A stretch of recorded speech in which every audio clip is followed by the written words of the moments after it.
Aujourd'hui, on vous emmène à Andelle, dans les Côtes d'Armor, à la rencontre d'Arnaud, associé au sein de l'EARL La Cour. Avec ses 430 truies et ses 150 hectares, l'exploitation veille au bien-être animal de la naissance à l'engraissement. Pour améliorer aussi le confort de ses salariés, Arnaud a choisi d'investir dans la robotisation. À ses côtés, on retrouve Patrice, fondateur de Vital Concept, à qui Arnaud dévoile comment ses choix transforment le quotidien de l'élevage. Bonjour Arnaud. Bonjour. On est très content de venir à ta rencontre. Moi de même. Et découvrir en fait votre belle expérience d'entrepreneur, cette fois-ci dans l'univers de la production porcine. Ça change un peu, mais on a encore plein de choses super intéressantes à faire voir et à profiter avec toi. On y va ? C'est parti.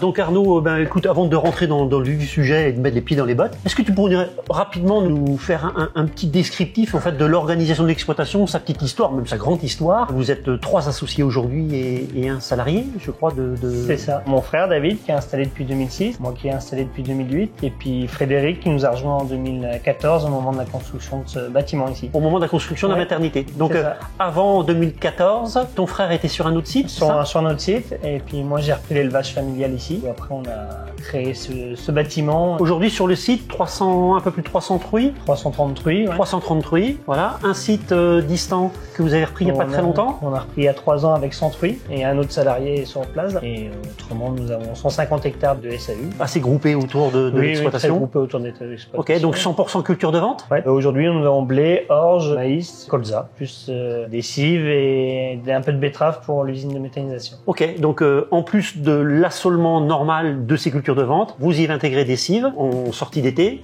récolte au printemps, en immature en fait. C'est ça. Ok, quel type de mélange vous mettez pour les cives? Du seigle essentiellement. Ok, en interculture. Donc 330 truies aujourd'hui sur ce site, 100 truies sur un site distant que vous avez racheté il n'y a pas longtemps. Le projet de rapatrier ces 100 truies sur ce site. Donc cette exploitation porcine a vocation à développer en fait ce que vous aimez faire, c'est de produire du porc dans des conditions de bien-être, à la fois animal et bien-être de l'éleveur. Un certain nombre d'investissements qui ont été consacrés à cette thématique. C'est aussi l'objectif de cette vidéo. Avant cela, rendons-nous directement au cœur de notre préoccupation du jour, c'est-à-dire dans l'élevage. Dans l'élevage. On y va ? Dans la partie maternité. Super, et on y va.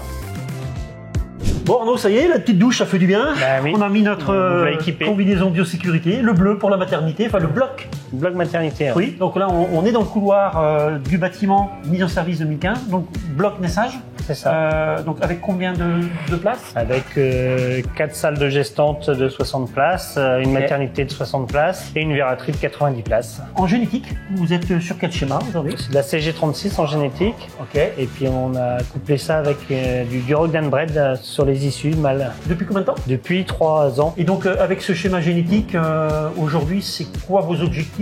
Est-ce que la priorité est à la prolificité, à la rusticité? Explique-nous un petit peu vos choix. L'objectif, c'est d'avoir une truie autonome et puis pas forcément de monter, mais plutôt d'avoir une qualité de porcelet. Ok, écoute, on va aller voir tout ça. Ouais. Tu vas nous présenter un petit peu ton organisation autour de ce bloc maternité. On est dans le couloir central qui dessert donc les blocs gestantes et maternité. Tiens, un chariot qui me parle, puisque celui-là, je l'ai vu en conception avec Maxime, notre responsable de marché port. Oui, exactement. Qui était à la quête de trouver des solutions pour vous les éleveurs et ainsi non seulement gagner du temps, mais travailler en zone de confort pour les soins sur les porcelets. Ouais, ça fait 10 ans qu'on s'en sert pour les soins pour les porcelets. Ça fait 10 ans que tu étais sans doute parmi les premiers clients. Oui, sans doute. Ok, t'en es content? Oui, pour l'instant, ça marche très bien. Quels soins vous faites avec le chariot? On fait tous les soins en maternité. Ouais, parfait, ça fait plaisir de le voir là. Ouais, on va rentrer dans la maternité, Arnaud. Donc là, c'est une 60 places de maternité ici, en case balance. Et ça marche en tout plein, tout vide. Ok, donc sevrage le mercredi. Sevrage le mercredi, on lave dans la foulée. Et aussitôt, laver, désinfecter pour 13 heures, tout est plié. Et on met le chauffage, donc c'est chauffé avec grâce à l'aérotherme. Et dès le lendemain matin, on remet la prochaine bande. Dès le jeudi matin. Dès le jeudi matin. C'est reparti. Pour les mises qui vont démarrer la semaine suivante. Le début de la semaine suivante. Quand tu dis grâce à l'aérotherme, en fait, on le verra tout à l'heure, mais il y a sur cette exploitation depuis 2014, je crois, une méta. Donc là, on est sur des cages sur balance, en fait. C'est ça. Elles sont pas toutes au même niveau. C'est des cases balance, donc les truies sont équipées d'un palpeur, et si le palpeur est élevé, la truie monte. Ce qui permet d'éviter des écrasements des truies sur les porcelets. Donc dès qu'elle se lève, le palpeur donne le signal, ce qui isole les porcelets, et quand elle redescend, ça évite les écrasements. C'est ça. Ok, donc sinon la plaque chauffante? Plaque chauffante eau chaude, du coup. En eau chaude et caillebotis plastique, classique. Ouais. Voilà, je vois de suspendu au nez de la truie les sacs de jute, les fameux sacs de jute. Sacs de jute, ouais. Donc encore une mesure bien-être animal. C'est ça. Est-ce qu'elle s'en occupe de la jute? La moitié des truies s'en servent, l'autre pas forcément. Et il se trouve que c'est les plus nerveuses? Oui, oui, les plus nerveuses souvent. Okay. Donc cette maternité donc en service depuis 2014 t'apporte beaucoup de satisfaction. S'il y avait des améliorations à apporter à ce que vous avez mis en place, ça serait quoi? Aujourd'hui, il y a la case bien-être pour les truies oui. qui existe. Donc quand on a créé le bâtiment, elle n'existait pas.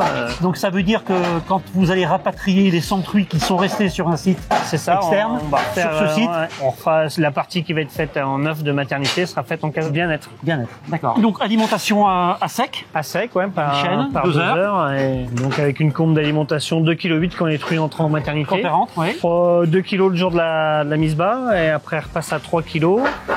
Elles augmentent de 300 grammes pendant 3 jours, les 3 jours suivants. Et après, on monte de 500 grammes pour arriver à 8,5 kg en plafond. 8,5 kg en plafond. Et maintenir de l'état? Oui, maintenir l'état des truies. Malgré tout au sevrage. Ok.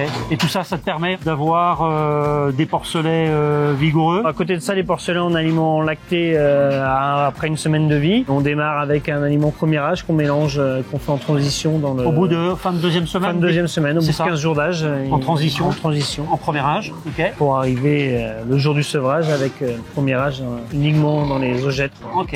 Et ce qui permet en gros d'arriver sur des poids de sevrage à 5,7 kg. 5,7 kg à 21 jours. Et donc le premier âge est maintenu en PS jusqu'à 42 jours de vie. Jusqu'à 42 jours et en transition avec le deuxième âge. Exactement. Bon Arnaud, donc là on est dans la gestante. Ouais, c'est ça, liberté. En liberté totale. Avec un DAC pour les nourrir. Donc 3 stalles de ce côté-ci et donc une case de l'autre côté. Ouais, pour les primipares et quelques seconds rangs un peu plus faibles. Dans l'esprit liberté et bien-être, on retrouve le Joie Luna aussi dans la pièce.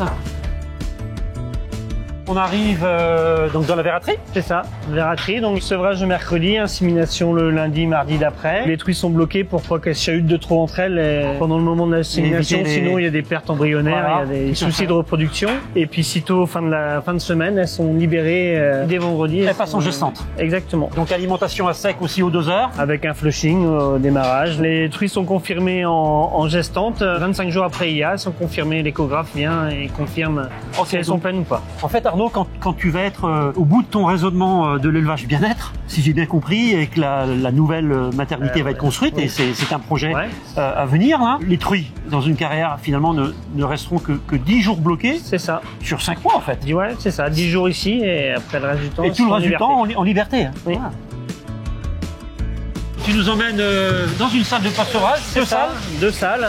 Bâtiment. Ici, ils arrivent à l'âge de 21 jours, à 5,7 kg du coup, et du coup, ils ressortent à l'âge de 70 jours à 30 kg environ. Qui fait en gros des croissances de 500 grammes. 570 grammes, tu me disais tout à l'heure, ok. Donc pour créer les conditions idéales au sevrage, bon, de toute façon, on sort des maternités qui jouxtent oui, le exactement, à côté. Donc pas de choc thermique, mais malgré tout, je vois des aérothermes. Ouais, c'est ce qui nous permet de chauffer les bâtiments pour avoir un confort thermique pour les animaux, quoi. Et donc, ils arrivent ici à 29 degrés. 29 degrés. Et à l'âge de 70 jours, on les emmène à 24 degrés, ils sont rendus. Avant l'entrée en engraissement. Avant l'entrée en engraissement. Donc j'arrive au premier âge, transition avec le deuxième âge à partir de 42 jours jusqu'à l'engraissement.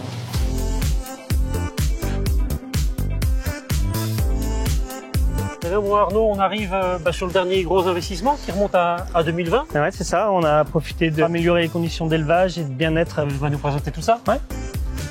Tu vas nous expliquer un petit peu quels ont été tes choix, nos choix techniques assez stratégiques en fait au moment de la construction de ce bâtiment de 2000 places, c'est ça? 2000 places, 8 salles de 240 places. Et du coup, ici, le bâtiment est à sec.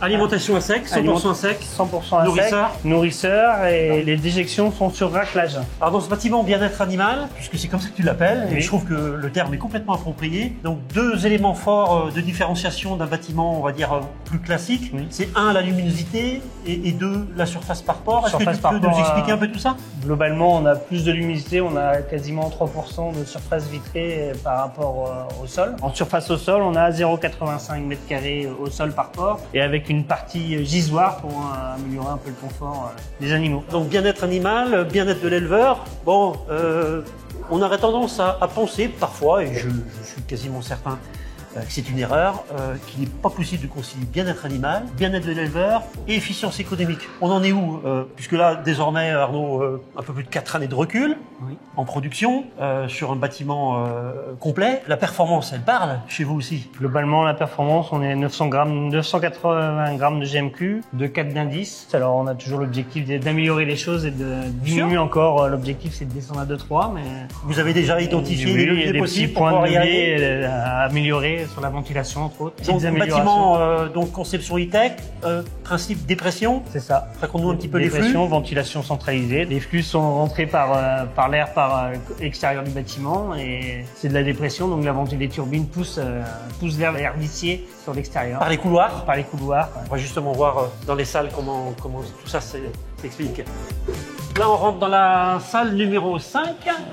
Donc des charcutiers qui sont là depuis 45 jours. Ils ont 115 jours d'âge de vie. Un poids moyen à l'entrée d'engraissement 30 kg, 30 kg. Ouais. Donc configuration de salle 240 places. Ouais. 8 de 30. Avec distribution à sec. La paille donc arrive par ces tuyaux, qui vont être des tuyaux de 200 à peu près. Ouais. Et donc explique-nous comment ça fonctionne. Et on a des doseurs et on a dans la journée un lâcher pour que les cochons puissent venir fourrir. Ok, ça fait partie en fait de ton cahier des charges au départ pour pouvoir qualifier ta démarche bien-être animal. Tu as dit tout à l'heure luminosité, c'est vrai qu'on a des grandes ouvertures dans chaque salle, la surface par port, et puis ensuite donc la paille.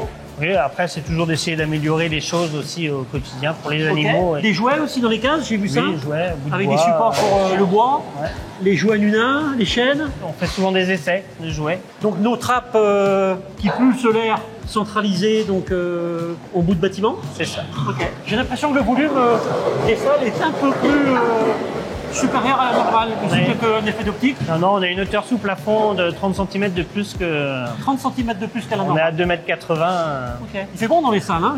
J'ai comme l'impression que la charge d'ammoniac, pour connaître un peu les bâtiments d'engagement, est un peu moins pressante. On a l'avantage du fait que le bâtiment est raclé, il n'y a pas de déjection sous les animaux. Chaque salle est raclée donc avec 4 racloirs. Ouais, 5 fois par jour, les cochons sont nettoyés. Ok. Et donc le tout est collecté en bout de bâtiment, sur le couloir où on se déplace, pour ensuite aller... Et que c'est expédié directement à la méta tous les jours. À la méta tous les jours. Ok. Et la partie liquide? Et la fraction liquide coule directement dans la fosse via des pentes. D'accord. Ok, c'est gravitaire.